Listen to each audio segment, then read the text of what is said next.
Las técnicas de análisis económicos tienen que estar al servicio de la política. O sea, en el programa 2 más 2 tienen que seguir siendo 4, para eso sirve la técnica.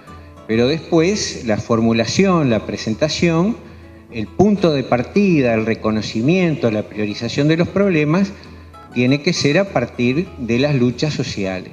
Se trataría de dejar bien claro quiénes son los amigos, quiénes son los actores sociales que el Frente aspira a expresar y quiénes son los adversarios, aquellos que consideramos que tienen una situación de privilegio y que sus privilegios van a ser afectados.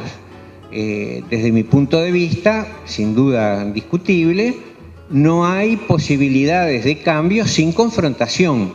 En una situación dada en la cual hay clases dominantes que se benefician del trabajo de los dominados, modificar esta situación implica confrontar. Y para confrontar hay que organizar, hay que luchar, hay que movilizarse, y ese ha sido el origen del Frente Amplio, actualmente un poco diluido por esa dificultad de articular organización política con actores sociales. Entonces voy a tomar 3 puntos, que es la propiedad de los medios de producción, la necesidad de redistribuirlos, la forma que lleva esto a erradicar los problemas de violencia en la convivencia o de seguridad, y finalmente la preocupación por la conservación del medio ambiente. Es notorio que el Uruguay ha crecido, con el crecimiento aumentó el empleo, los consejos de salarios y las luchas sindicales han llevado a aumentos de salarios, se ha reducido la pobreza, hay un conjunto de cambios en las condiciones materiales de vida de la población, de los sectores populares del Uruguay, que están, me parece, fuera de toda discusión. Al mismo tiempo, creo que eso es imprescindible, pero no es suficiente. No es suficiente porque como sabemos desde los orígenes del Frente, cuando el Frente se define como una fuerza política antiimperialista y antioligárquica, cada inversión extranjera que se realiza en el país implica una pérdida de soberanía sobre esa área de la actividad económica que pasa a integrarse en la estrategia de una empresa transnacional. Si vamos a recurrir a las inversiones extranjeras, hay que hacerlo en forma selectiva, con exigencias, con la necesidad de que aporten ingresos al Estado, y todo esto hasta este momento no se ha cumplido, porque tenemos una llamada Ley de Promoción de Inversiones que se limita a utilizar estímulos tributarios, exoneraciones de impuestos, y como no está acompañada de un banco de desarrollo que dé créditos a largo plazo, ¿quiénes pueden aprovechar esta exoneración de impuestos? Aquellos que tienen capital. ¿Y quiénes son los que tienen más capital? Las grandes empresas transnacionales. Por lo tanto, la Ley de Promoción de Inversiones se ha transformado en una ley de promoción de la inversión extranjera directa, de aumentar la rentabilidad de esa inversión. En los años 2005, 2006, 2007, años de experimentación, de aprendizaje del ejercicio del gobierno, de dudas, podríamos decir que podía haber sido imprescindible. En la medida de que hubo una sobreabundancia de capital en el mundo buscando oportunidades para explotar recursos naturales, el Uruguay podía haber adoptado las mismas políticas que otros países latinoamericanos que cobran a la inversión extranjera directa por explotar sus recursos naturales. En Chile, incluso durante la dictadura de Pinochet y el pleno auge de los Chicago Boys y de las liberalizaciones y de las privatizaciones de todo lo que Allende había estatizado, sin embargo, los militares siguieron manteniendo un impuesto de 10% sobre las exportaciones de cobre, porque eso era el recurso natural más importante que tenía el país y por lo tanto una fuente de financiamiento muy importante para el presupuesto nacional. En México, el petróleo aporta el 40% de los ingresos públicos. En el Uruguay el recurso natural principal es la tierra y por lo tanto de ahí es de donde debería salir la mayor parte de los ingresos, sino del trabajo o de los jubilados que han trabajado y por eso han accedido a esa condición. Al mismo tiempo, alguien tiene que desarrollar y gestionar la economía, y de ahí la propuesta de experimentar nuevas formas de propiedad y de gestión. Hay una primera prioridad que son los productores agropecuarios familiares. ¿Quién puede sustituir, quién puede competir por el uso de la tierra con las grandes transnacionales, los megatambos, el millón de hectáreas de soja que se reitera hasta que las tierras pueden quedar estériles? Bueno, son los productores agropecuarios familiares que el Frente se comprometió a entregar 250.000 hectáreas para permitir que estos productores accedieran a tamaños más adecuados que le permitieran una mayor productividad y mayores ingresos. Esto puede ir acompañado con políticas de apoyo a distintos aspectos de innovación tecnológica, de comercialización, que fomente las prácticas asociativas, por ejemplo, independientemente de que no se puede pretender en el corto plazo cambiar el espíritu individualista del productor, de tener su tierra o la tierra que explota propiedad o arrendada, o en la forma que entrega el Instituto Nacional de Colonización, que desmercantiliza la tierra. O sea, el Instituto Nacional de Colonización entrega la sede, el uso de la tierra y cobra una renta por eso. Entonces, esa es una forma, el instituto es un instrumento espectacular, lo que precisa es más recursos y más técnicos para que se logre esa meta de entregar las 250.000 hectáreas en este periodo de gobierno y continuar esa política en el futuro. Una segunda forma de gestión es las cooperativas, que están en expansión, que como se sabe se ha creado un Fondo Nacional de Desarrollo que tiene aproximadamente 300 millones de dólares para financiar estas formas de emprendimiento, que sin duda son muy importantes, son muy promisorias, son experimentales y que al mismo tiempo tienen un peso económico y social muy pequeño. O sea, en este momento hay 3.000 trabajadores trabajando en estas experiencias. Hay que buscar también otras formas. En el caso de Alas Uruguay, que está sufriendo este proyecto de cooperativa de trabajadores, este tortuoso camino que está poniendo en riesgo la propia viabilidad de la empresa, porque cuando esta empresa empiece a volar, ya todas las rutas y los pasajeros van a estar captados por otras empresas. Cada día que pasa esta situación se deteriora más. Este tortuoso camino por el cual Alas Uruguay, esta cooperativa de trabajadores, no logra acceder a algunos aviones para ponerlos a volar, se iba a experimentar una nueva forma de propiedad y de gestión, que era el Estado propietario de los aviones y la cooperativa haciendo la gestión. Y creo que esto sería imprescindible experimentarlo en tres áreas claves para la producción, la comercialización y el consumo, para la canasta básica de la población del Uruguay. Una de estas áreas es la industria frigorífica, de carne vacuna. Otra de estas áreas es los molinos de trigo, y otra de estas áreas es la comercialización, almacenamiento, envase y procesamiento de frutas y verduras. Estos tres elementos, componentes básicos de la canasta familiar, se debería experimentar con una nueva forma de propiedad y de gestión, por la cual la propiedad de las empresas fuera del Estado y la gestión estuviera a cargo de representantes de los actores sociales, los que proveen la materia prima, los trabajadores de la planta y los que van a encargarse de hacer el nexo con el consumidor final.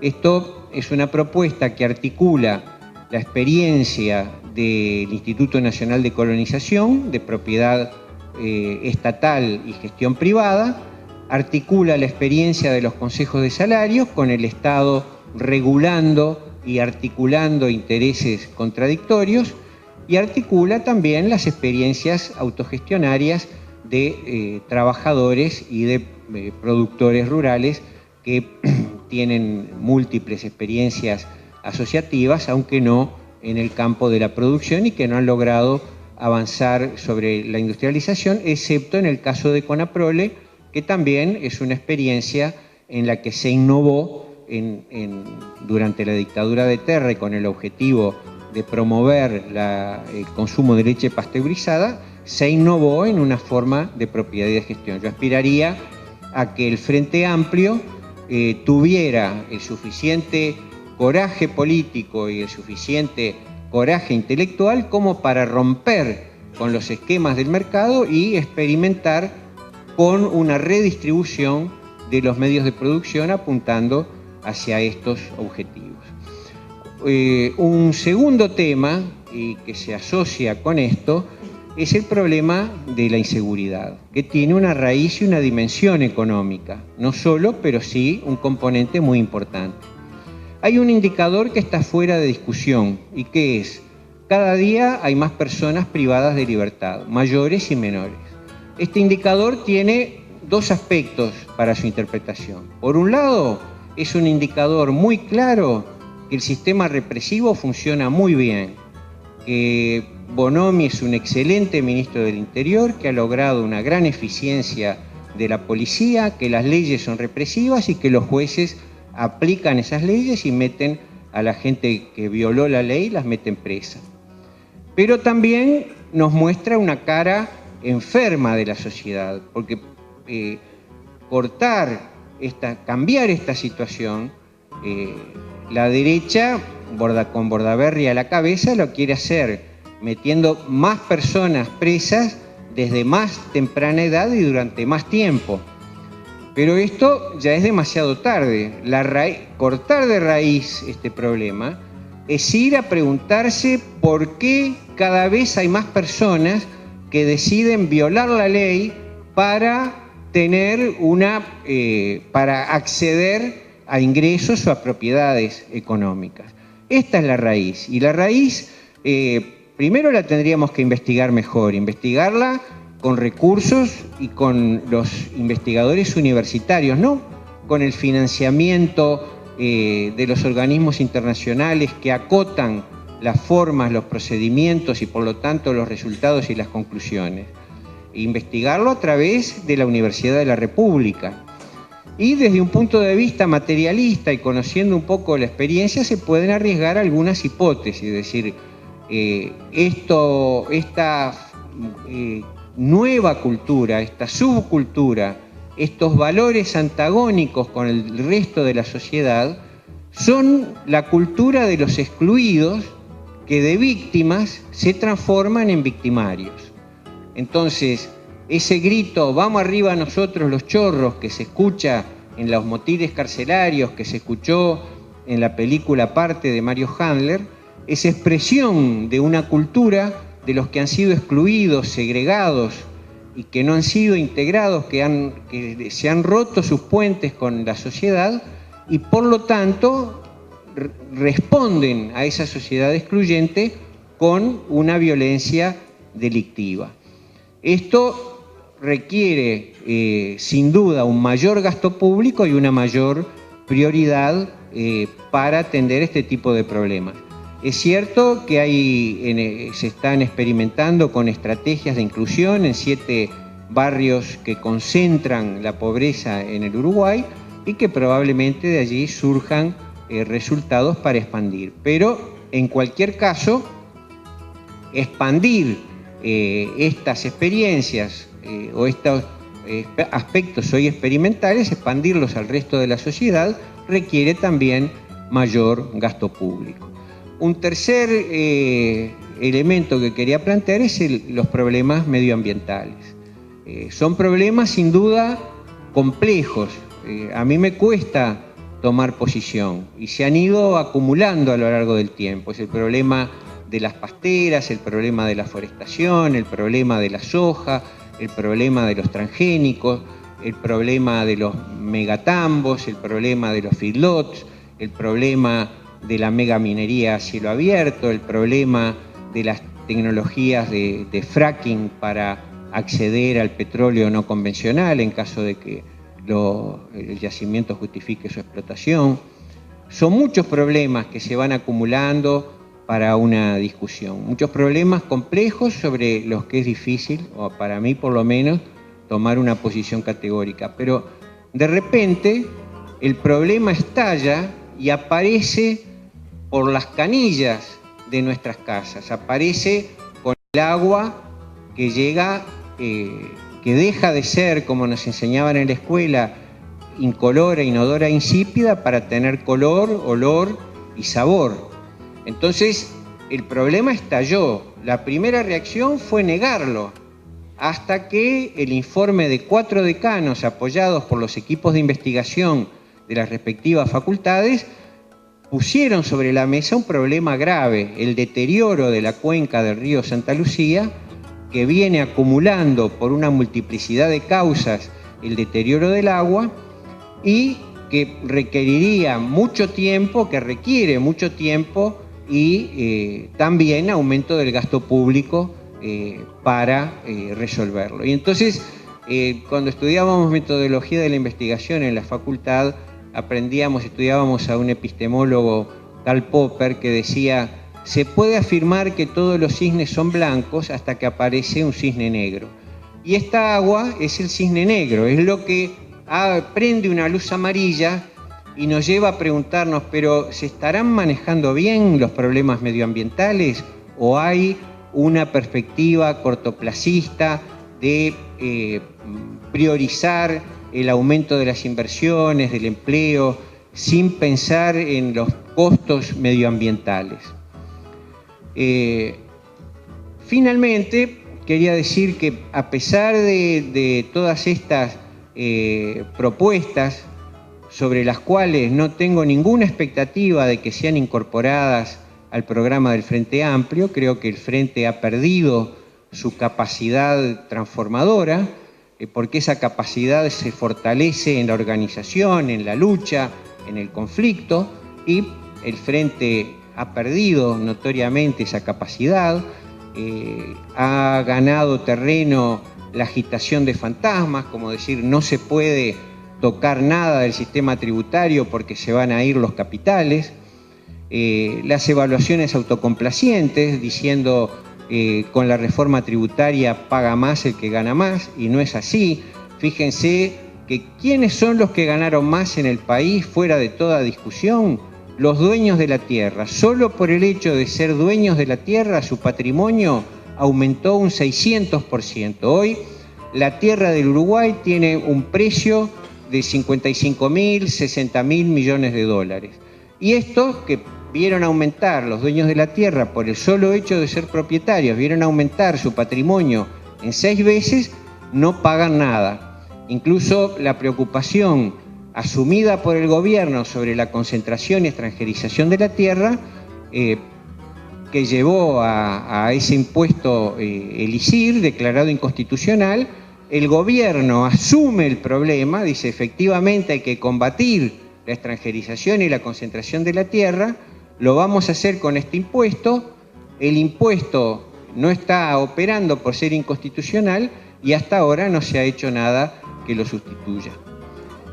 A pesar de todo, quiero ratificar mi adhesión al Frente Amplio y mi decisión de votar al Frente Amplio, cualquiera que sea el candidato, porque si bien tengo la profunda convicción de que el Frente ha perdido su capacidad transformadora, creo que las otras organizaciones políticas son peores porque tienen una capacidad de destruir lo que se ha avanzado, y que voy a poner todo mi empeño junto a las organizaciones populares tratando de contribuir con mi granito de arena en sus luchas futuras, que van a ser muchas y van a ser duras.